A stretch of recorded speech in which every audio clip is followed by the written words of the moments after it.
think I totaled the Range Rover.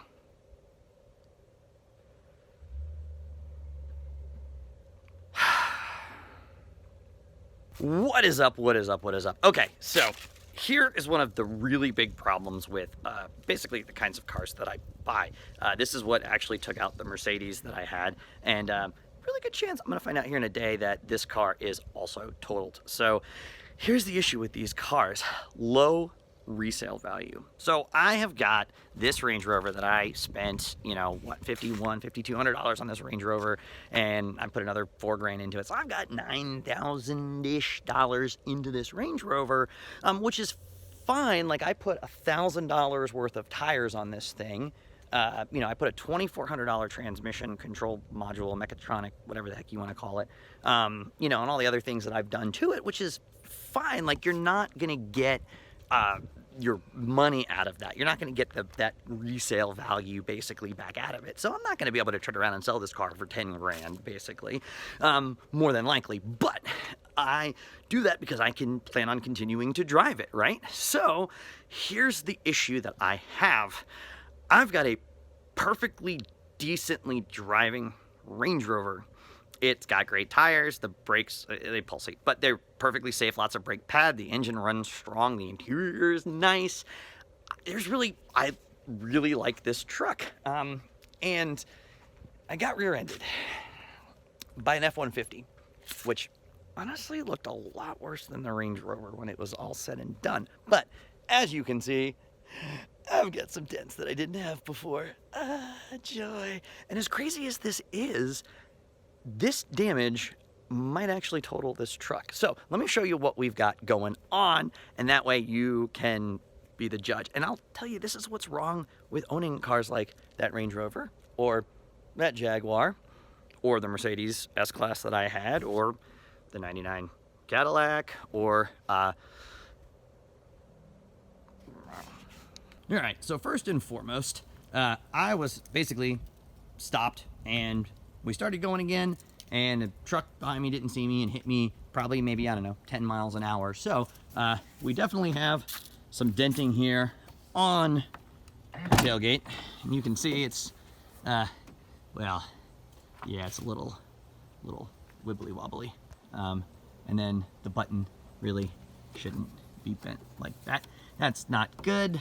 Yeah, so there's that. That's not great. And then the tailgate is also crinkled in, the light got smashed, broke my taillight, which is now a fish tank. Huh, okay. And then, you know, cracked the whatever reflector, I guess we're gonna call that a reflector. Great job with words, Robert. Scratched the bumper cover, etc., etc. So needs a bumper cover, needs a reflector, needs the taillight, needs the door, all this stuff right here.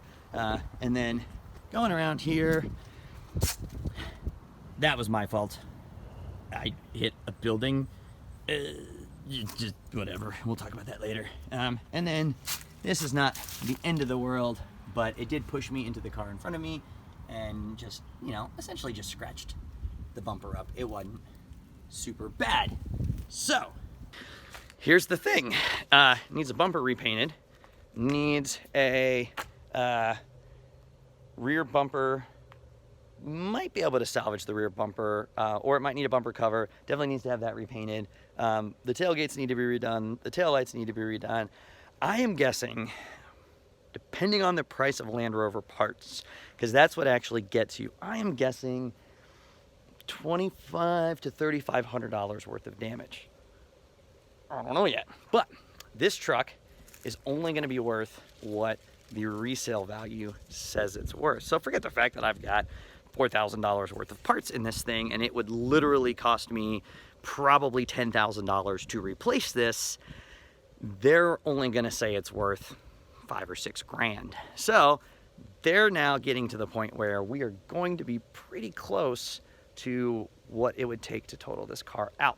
And that's an issue because I have got a perfectly decent running Range Rover that may need a couple $1,000s worth of paint and body panels and things like that, and they might just stroke a check for it. And that's kind of the weird thing about this car. So I don't know. We're going to find out. I'm going to find out in a day or two what actually ends up happening with this thing. But that actually got me on the Mercedes. So I will post pictures of the Mercedes. Oh, there we go. No, weird. I will post pictures of the Mercedes up here. And basically the way the Mercedes went. Oh, God, sun. Stupid sun. What did you ever do for anybody? Okay, so basically the way the Mercedes went. I bought this Mercedes for $3,500. Spent $7,000 fixing it because I was, gonna drive this thing for 400,000 miles. Give me my highway car. I really, really, really loved this Mercedes. And kid T-boned me in the parking lot. So, I mean, the damage is really minor. You can, honestly, to me, like $1,500, $2,000 worth of damage. The insurance company would not fix that car. They absolutely would not. They basically said, we'll stroke you a check for, I don't know, $3,900, or we'll give you a check for whatever, I'm making it up, $3,300, and you get to keep your car that's now gonna have a salvage title. And you still need to fix it.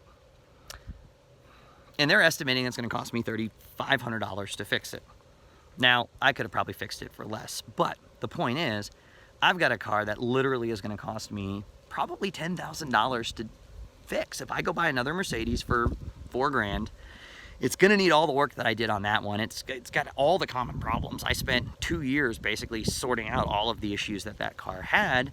I didn't love the interior, if I'm being honest, and I probably was gonna have to put a rear differential in it.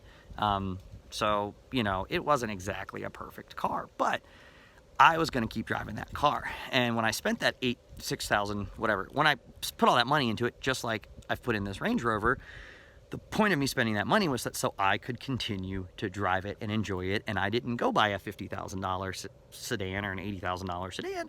I had the car that cost me less than $10,000 that drove great and I really enjoyed, but I didn't have that opportunity because the laws do not favor people that do this kind of stuff. So forget the fact that you've spent $10,000 keeping this thing on the road.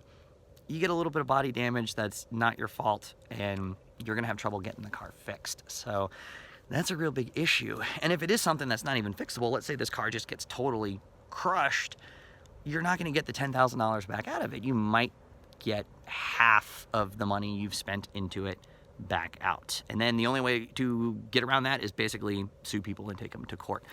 The Mercedes one ended up decent. I was kind of on the fence, and I've got 9 cars, so I didn't really need a car to drive.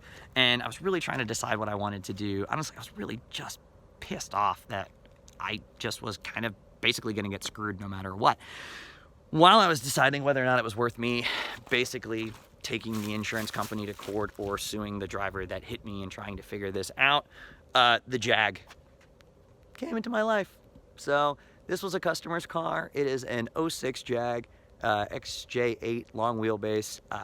It's a pretty neat car. I mean, it's mostly base model, but the interior is fantastic. It's got like 100,000 miles on it, and it's got a few little issues, but it's really been well taken care of. And I got this car for a freaking smoking good deal, and it just wasn't worth me fighting the insurance company over it. So I took the whatever $3,300. I sold the car for $1,500 as it was, and I ended up like making $4,700 I think out of it. Bought that car for $3,000, and it kind of worked itself out. I don't know that I love this car as much as the Mercedes though, so I am kind of sad about that. My 250,000 mile Mercedes actually rode better than this Jag. So I got some things I got to figure out, but that's a different video for a different time. So there's the totaled Range Rover. We'll find out if it's completely totaled or not here in a day or two when the adjuster comes out to look at it. So welcome to this. Oh yeah, and the headliner's sagging now. So, but we'll see. We'll see if what they say, and I may, if it's decent enough, I could buy it back and use the money to, fix the things that's wrong with it and something. I don't know. We'll figure it out. We'll see what happens, but stay tuned. We're going to find out if the 200,000 mile Range Rover was another bad purchase.